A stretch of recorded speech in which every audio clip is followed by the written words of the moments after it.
Hello, అందరికీ నమస్కారం. నేను doctor Sridhar Reddy, homeo physician. ఇప్పుడు మనము వర్టిగో అనేది మెయిన్గా తల అటు ఇటు తిరగడము, కళ్ళు తిరగడము, చాలామంది కళ్ళు తిరిగి పడిపోవడం కూడా జరుగుతుంటుంది. దీన్ని మనం వర్టిగో అంటాం. సో అంటే తల స్పిన్ అవ్వడం, అంటే మనం మొత్తం చుట్టూరు ప్రపంచమంతా తిరిగిపోతున్నట్లుగా ఫీల్ అవుతారు.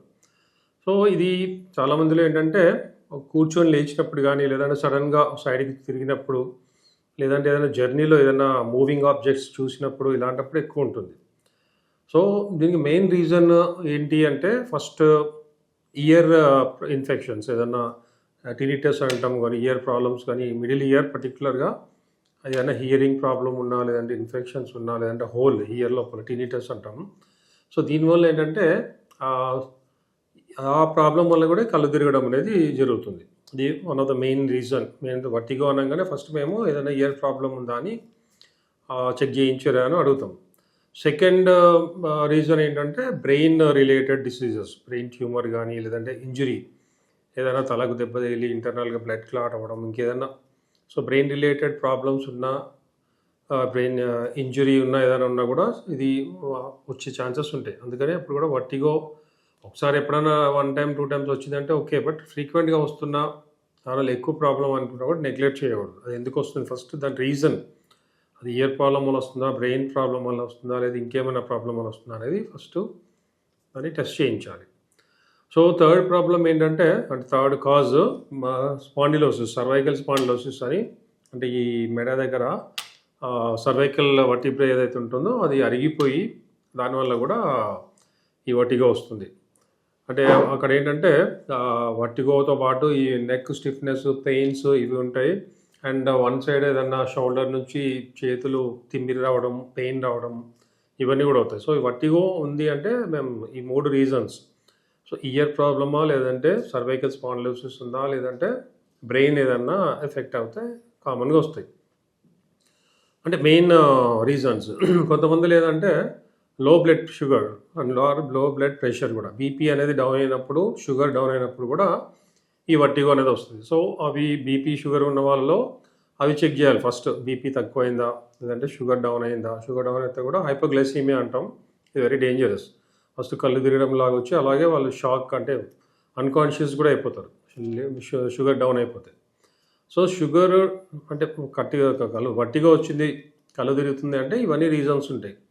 సో ఈ రీజన్స్ ఫైండ్ అవుట్ చేయాలి first of all.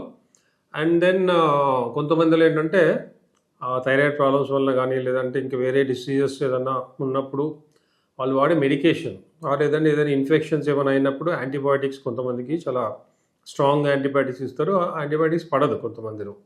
So antibiotics side ఎఫెక్ట్స్లో కూడా ఈ వర్టిగో అనేది వస్తుంది. సో వర్టిగో అనేది రెగ్యులర్గా వస్తుందా, లేకపోతే ఈ ట్రీట్మెంట్ అలోపతి ట్యాబ్లెట్స్ వాడినప్పుడు వస్తుందా అనేది అబ్జర్వ్ చేయాలి. సో ఏదైనా కూడా వర్టిగో ఒకసారి 2 సార్లు వచ్చింది ఫ్రీక్వెంట్గా అంటే కంపల్సరీ దానికి కేర్ తీసుకోవాలి, డాక్టర్ దగ్గరికి వెళ్ళాలి. అండ్ ఇప్పుడు మేము ఏంటంటే వర్టిగోకి పర్టికులర్గా మెడిసిన్స్ ఉన్నాయి. అండ్ ఈ అండర్లేయింగ్ కాజెస్, అంటే ఇప్పుడు సపోజ్ సర్వైకల్ స్పాండిలోసిస్ అనుకోండి, దానికి సంబంధించిన ట్రీట్మెంట్ ఉంది. అంటే ఈ అరిగిపోయిన వాటికి కూడా మా ట్రీట్మెంట్ వల్ల సర్వైకల్ అయినా, లంబార్ స్పాండిలోసిస్ అయినా, ఏదైనా కూడా ట్రీట్మెంట్ 100% మా దాంట్లో ఉంది. సో ఫస్ట్ మనకు స్పాండిలోసిస్ అనేది క్యూర్ అవ్వాలి, లేదంటే వర్టిగో అనేది టైమింగ్ తగ్గినా మళ్ళీ వస్తుంటుంది. స్పాండిలోసిస్ తగ్గనంత వరకు కంపల్సరీ ఫిజికల్ యాక్టివిటీ చేయాలి, ఎక్సర్సైజ్ చేయాలి, ఫిజియోథెరపీ చేయాలి స్పాండిలోసిస్ ఉంటే. అండ్ దాంతోపాటు మేము ఇచ్చే హోమియోపతిక్ ట్రీట్మెంట్ వల్ల స్పాండిలోసిస్ తగ్గుతుంది, ఆటోమేటిక్గా వర్టిగో కూడా తగ్గుతుంది. అండ్ ఇయర్ ప్రాబ్లమ్స్ ఉంటాయి, ఇయర్ ఇన్ఫెక్షన్స్ కానీ, లేదా టినిటస్ కానీ, ఇయర్ ఏదన్నా కొంతమందికి విజిల్స్ లాగా సౌండ్స్ గుయ్యని వస్తూ ఉంటుంది, అలా వచ్చి కళ్ళు తిరగడం అవుతుందంటే అది ఇయర్ రిలేటెడ్. సో దానికి ఆ టినిటస్ కూడా జనరల్గా అలోపతికి వెళ్తే సర్జరీయే. సో మేము ఇచ్చే ట్రీట్మెంట్ కొద్దిగా క్రానిక్ ఉంటుంది కాబట్టి కోర్స్ ఉంటుంది, 6 months అలా పడుతుంది.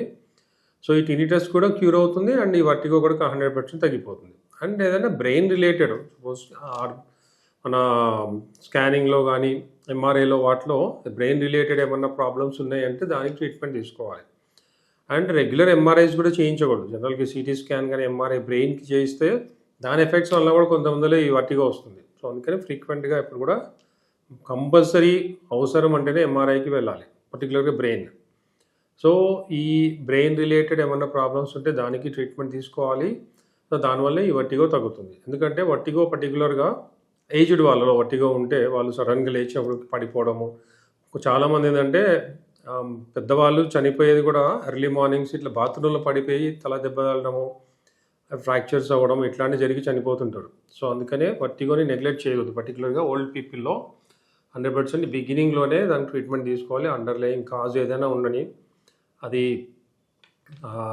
స్పాండిలైసిస్ అయినా, ఇయర్ ప్రాబ్లమ్ అయినా, బ్రెయిన్ ఇదైనా కానీ, లో బీపీ అయినా, లో షుగర్ అయినా, వీటన్నిటి కూడా కంపల్సరీ ట్రీట్మెంట్ తీసుకోవాలి. అండ్ వర్టిగో 100% ఇమ్మీడియట్‌గానే కంట్రోల్ అయిపోతుంది మా ట్రీట్మెంట్ ద్వారా. ఎందుకంటే మేము ఇచ్చే ట్రీట్మెంట్ ఈ అండర్లయింగ్ డిసీజెస్ తగ్గడమే కాకుండా నర్వస్ దీనివల్ల కొంతమందికి మైగ్రేన్ లాగా వచ్చి, తలనొప్పి వచ్చి, వామిటింగ్ ఫీలింగ్స్ రావడము, వామిటింగ్ రావడము ఇలాంటివి కూడా జరుగుతాయి. సో అలాంటివి కూడా రాకుండా నర్వస్ సిస్టమ్ స్ట్రెంథెనింగ్ అవ్వడానికి కూడా మా మెడిసిన్స్ హెల్ప్ చేస్తాయి. వర్టిగో తగ్గడమే కాకుండా అండర్లయింగ్ ప్రాబ్లమ్ తగ్గుతుంది, నర్వస్ సిస్టమ్ స్ట్రెంథెనింగ్ అవుతుంది. సో ఇనీషియల్‌గానే ఒకసారి వర్టిగో 2 సార్లు, 3 సార్లు వచ్చిందంటేనే మా దగ్గర కన్సల్ట్ అవుతే మేము ఇచ్చే ట్రీట్మెంట్ ద్వారా కంప్లీట్‌గా ఫాస్ట్‌గా క్యూర్ అవుతుంది. మరి చాలా సంవత్సరాల నుంచి ఉన్న వాళ్ళలో అంటే ఇప్పుడు స్పాండిలోసిస్ అనేది ఉంది. సపోజ్ సర్వైకల్‌ది చాలా కొన్ని ఇయర్స్ వాళ్ళు ట్రీట్మెంట్ తీసుకొని మెడిసిన్స్ వాడి దానికి ఏదో ఎక్సర్సైజ్ చేసి అలా నెగ్లెక్ట్ చేస్తుంటారు. అలాంటప్పుడు కొద్దిగా టైం ఎక్కువ పడుతుంది. లేదంటే ఇప్పుడు అది కూడా క్యూర్ అవ్వాలి, ఇది కూడా కావాలి కాబట్టి ఒక 1 ఇయర్ పట్టొచ్చు. బట్ హోమియోపతిలో ఎంత సివియర్ కండిషన్ అయినా, బ్రెయిన్ ట్యూమర్స్ ఉన్నా వితౌట్ సర్జరీ మేము అది కూడా ట్రీట్ చేస్తాం. అండ్ వర్టిగో ఆటోమేటిక్‌గా కంట్రోల్ అయిపోతుంది. సో దేనికి భయపడకండి. Thank you.